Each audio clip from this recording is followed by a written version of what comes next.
40 days video. Ano? 40 days video? Tiltilad dati bagbagak.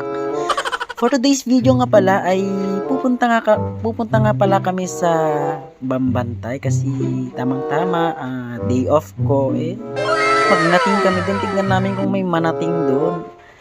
Dito nga pala sa baryo ay walang tigil lang ulan. Basang-basa yung daan, parang yung nagbabasa. Kasama nga ako nga pala itong bilas ko. Yan si Bilas, shout out. Dito nga pala kami dumaan sa may likod ng bahay nilang, hindi ko kilala ni auntie, ni uncle.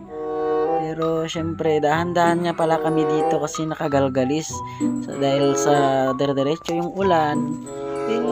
Walang magandang pagdaanan, syempre pitak. Kaya ayun nga ay nakita ko na pala yung aming nanatingin.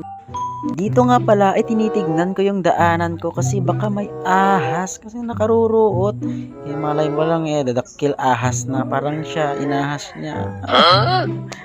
Charot lang.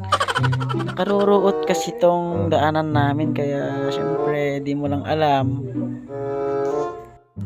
Umikot na nga pala kami dito at bumaba kami para makahanap kami ng daanan para i-raid na namin yung bahay doon kasi sabi nila may nating daw sa loob. Nabannog na kun. Dito nga pala ay pinasok na namin tong abandoned house. Abandoned house natin. Ayun nga, pinasok na nga namin. Nakaruruot na di unignan sa bali met ti agidyanin pururuot natin. Nabayag met gamin ato yun. Pero by next week siguro aayusin na daw to. Kasi may-ari na sa abroad. Ayan. Ito nga pala yung aming nanatingin, parang nagtatangkin mati bunganan niya. Nukanim to ato yun kaslakan to lang kalding nga ngat hindi awan. Kaya no choice kami, alangan naman natingin namin to, nagtatangkon. At yun nga ay nabigo nga kami na wala kaming nakuhang nating.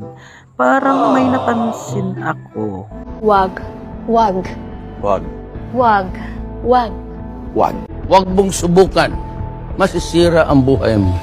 Nakita ko yung panglaok ng papaya. Sigurado ato yan. Nako, delikado.